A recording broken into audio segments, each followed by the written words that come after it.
Irsad Airlangga. Jurang Irsyad juga. Hamed. Irsad Airlangga. Ah, ketakut jilbab.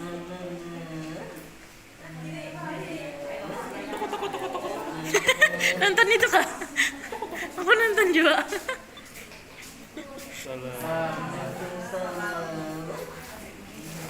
Langsung di depan ya. Nah. Mana ada? Tuh Muhammad Nah. M.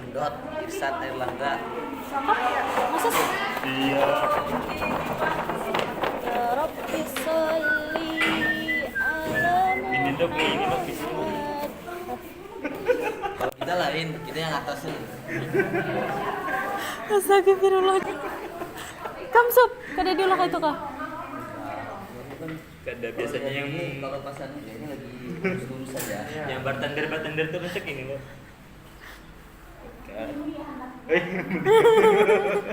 Jadi dapat. Masuk. Keluar. Salam. Ya Allah. Ini siapa? Duduk nah. Sakit ini tahu. Pelajari, pahami dan nikmati. Kayak biji kacang tuh. Anu disulti di depan ya. Di pantat. Di depan kan. Di Depan mana? Di biji salaknya. Oh, itu kan Kamu. itu punya di. Latali tam. Sudah bakal itu. Halo guys. Makasih nah. Apa boleh aku?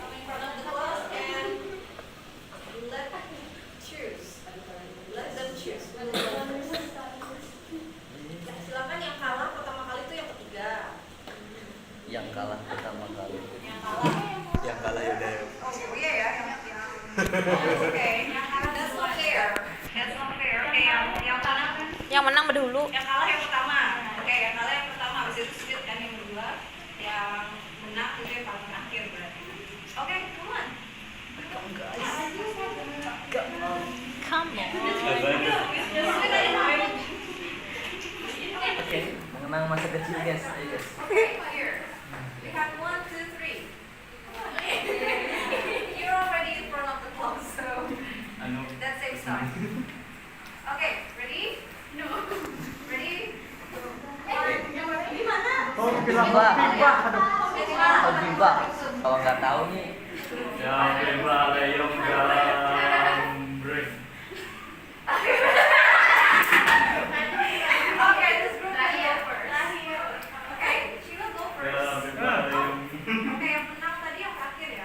Oh iya. Oke, yang menang yang terakhir. Oke, berarti nih yang menang. Wow. come on. Oke, yang kalah yang pertama. Ayo menang Wap. Ayo mengalah untuk menang.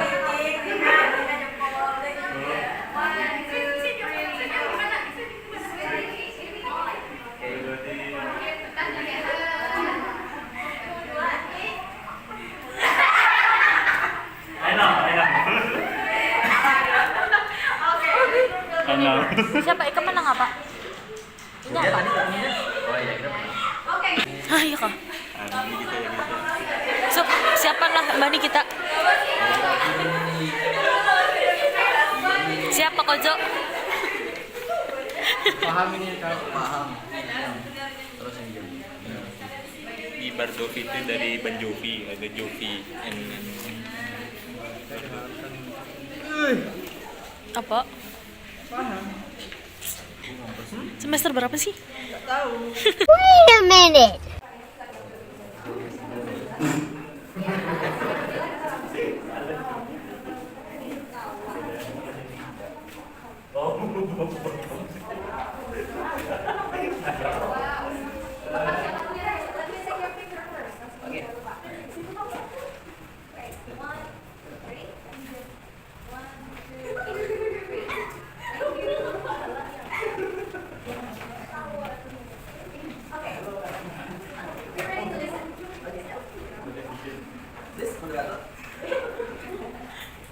Assalamualaikum warahmatullahi wabarakatuh. Waalaikumsalam.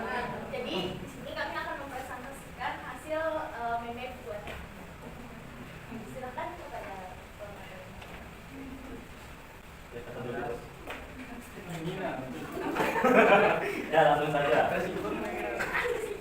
Ya, jadi yang pertama dalam referensi dari Smith Turner pada tahun 1988 itu dia mengkaji keterkaitan wanita dengan kesopanan berbahasa dengan mengambil masyarakat Jawa sebagai kajian. Ya. Yang kedua itu dari B.B. Takashi and Ulysses Wells tahun 1990. Dia meneliti ungkapan penolakan dalam bahasa Inggris oleh beberapa orang Jepang ya, dan sebagian dari orang Amerika juga yang bertempat di wilayah New York City. Yang kemudian itu dari Bartleby Howlett 1991 dalam menurut dia mengungkapkan penolakan dalam berbahasa Inggris. Itu menurut dia mengumpulkan data menggunakan metode simak, yang pasti bukan simak kita ya. Dilanjutkan dengan teknik rekam atau teknik recording.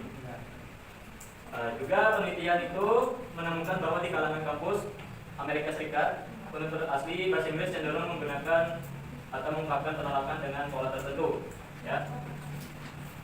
Dengan mengungkapkan perasaan positif dulu, baru kemudian mengungkapkan alasannya. Dan kemudian menurut Garcia ya, 1992, dia membandingkan ungkapan penolakan dalam bahasa Inggris oleh 10 warga Venezuela yang tinggal di Amerika lebih dari 3,5 tahun. Metode ini memberikan tugas bermain dalam peran role play yang kita tahu ya. Di sini penutur asli berusaha untuk menolong lawan tutur mereka dan menolak mereka memberi alasan yang jelas seandainya mereka terpaksa harus menolaknya tersebut. Ya, yang terakhir ini dari Turbo dan Second tahun 1996. Dia mengungkapkan bahwa penggunaan kata kerja have to dalam kalimat I'm sorry dan seterusnya itu sehingga rasa kurang senang atau kecewa lawan tutur yang mendengar ungkapan penolakan dari tersebut menjadi berkurang. Dan mungkin selanjutnya akan disampaikan oleh moderator. Ya, baik, saya akan lanjutkan presentasinya itu tentang RPP atau perancangan pendidikan pragmatik. Di sini ada dua dari tempat, tapi saya akan jelaskan di bawahnya saja. Itu tes melengkapi wacana.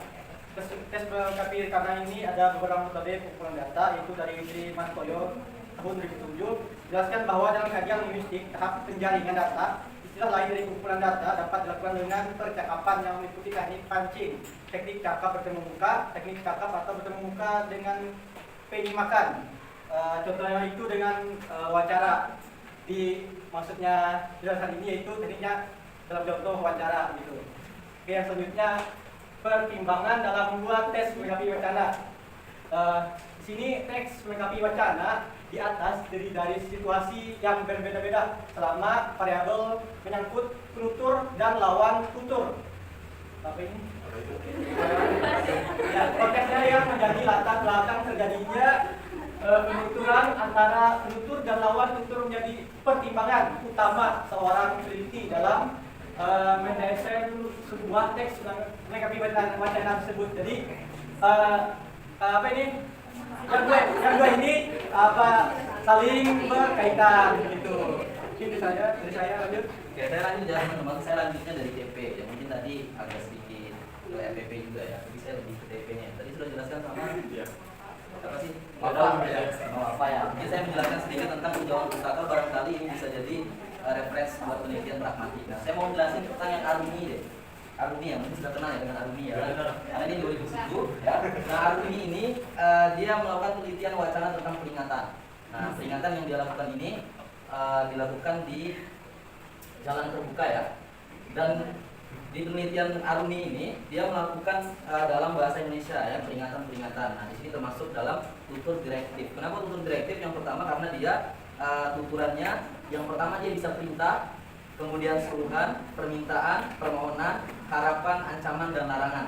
Dan yang paling mudah di dalam hasil penelitian ini, contohnya misalnya kawasan tertib lalu lintas. Nah biasanya kalau di lalu lintas itu kan ada peringatan misalnya mobil kiri, tikungan, atau peringatan misalnya dilarang parkir. Nah itu salah satu tutur dalam non-verbal ya, verbal ya. Jadi tidak dalam bentuk tulisan, dalam simbol juga bisa.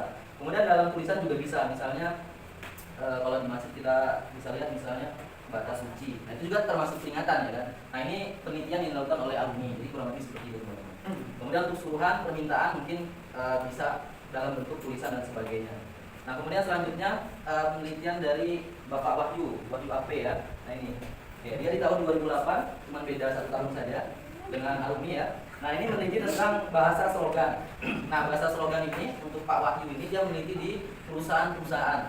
Nah slogan ini ada 4 kategori teman-teman. Ya, ada 4 kategori. Yang pertama kategori tutur langsung. Jadi slogannya slogan langsung.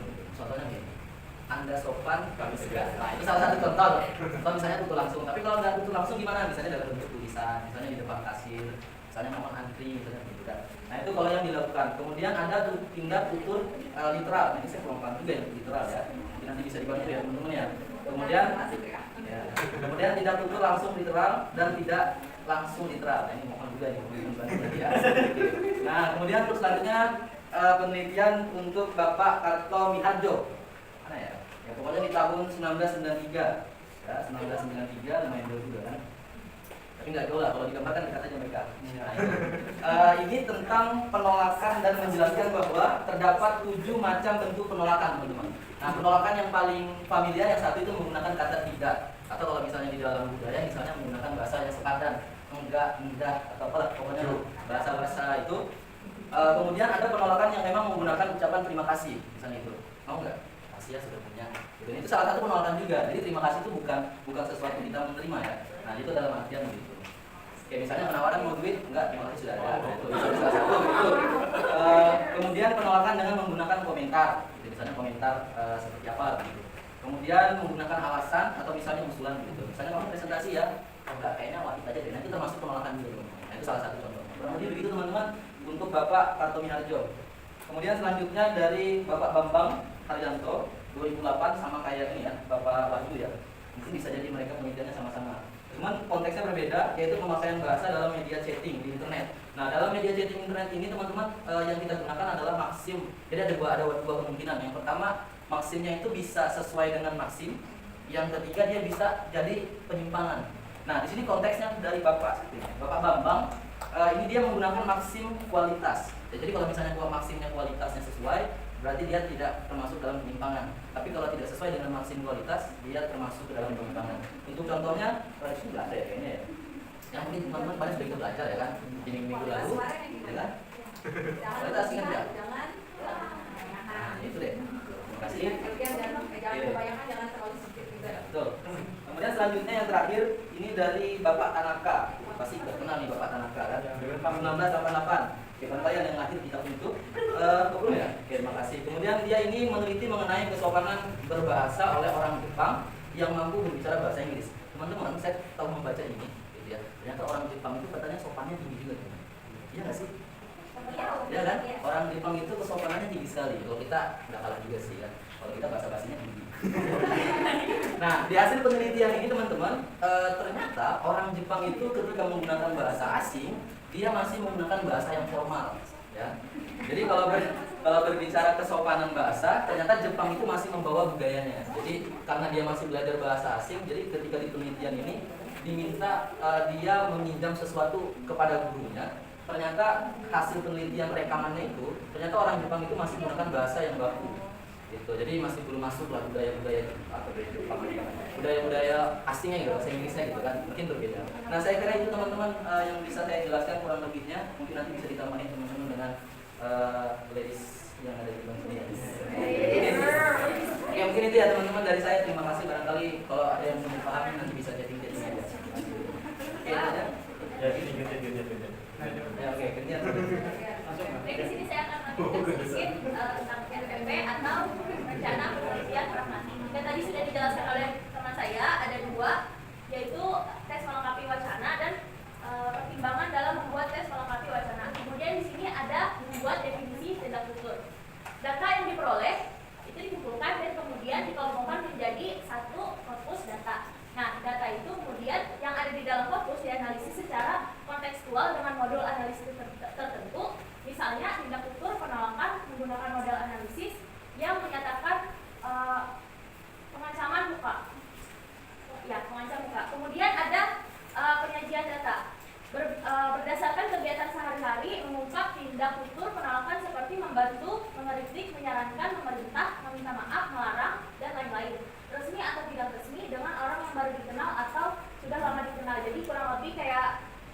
tindak kultur penolakan kita tuh pasti berbeda ketika orang baru kita kenal dengan orang yang sudah lama kita kenal.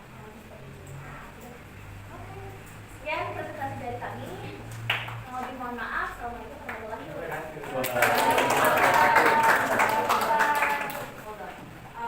It's very clear about tinjauan pustakaan jelas sekali ya. Ya. What do you think? Yang mana yang kira-kira menarik untuk kalian dari tinjauan pustaka yang dijelaskan? Which one do you think? Yang paling menarik? Kurang jelas. Nggak ada yang lebih like, kalian cuma nanya doang. Yang mana kira-kira penelitian yang buat kalian tertarik?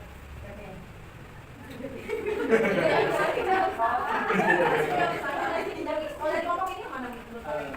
Seperti our mind menuju FPP. FPP. Kita nggak tinjauan pustaka.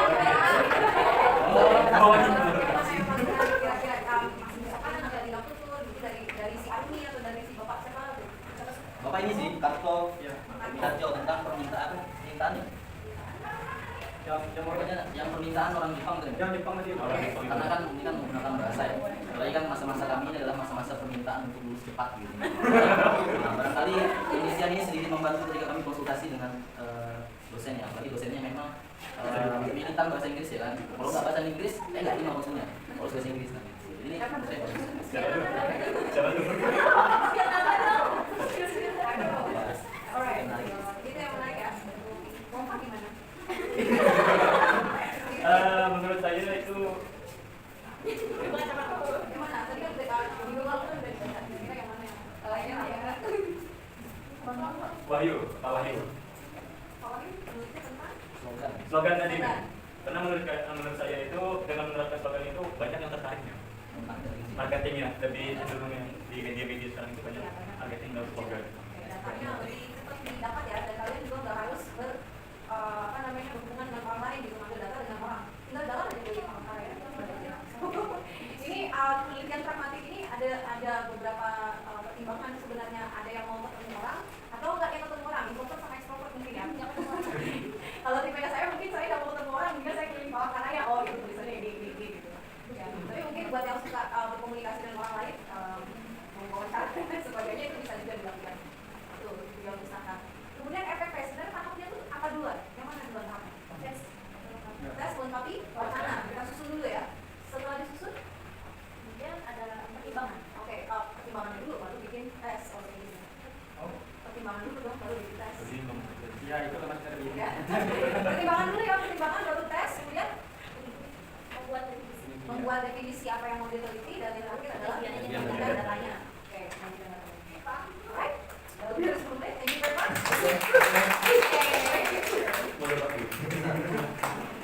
Oke, next. Oke, the winner. Anjir video. Oke guys, kami baru selesai melakukan presentasi ya guys. Yang berat. Yes. Usuplah mengkritik dosen. Kalau nggak disebut namanya nggak apa-apa. Ya. Tahu jawabannya itu? Kamu kan orangnya kan? Tahu ya. Tumben banget pada diem ternyata.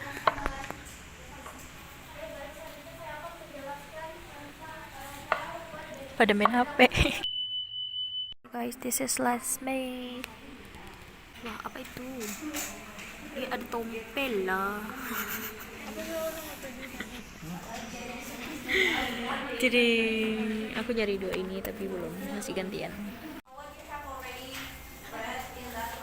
Wah, itu dari lahir. Ini orangnya. Dan terletak bukan pada bentuk dan kata-kata, melainkan pada fungsi dan makna verbal yang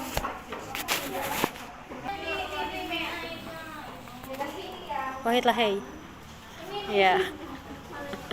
Lagi is my village. Alamatnya sih kue. Street number 1 RT 1 Kelurahan Lahe 2 Kecamatan Lahe.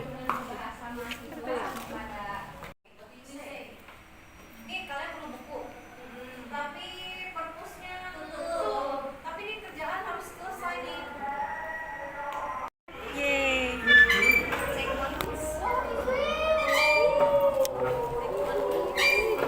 Thank you, ma'am.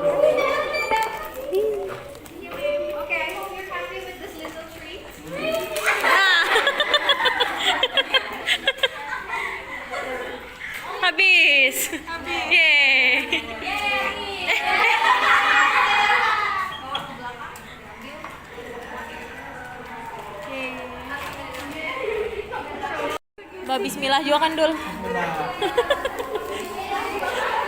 Langsung sikat habis. Habis.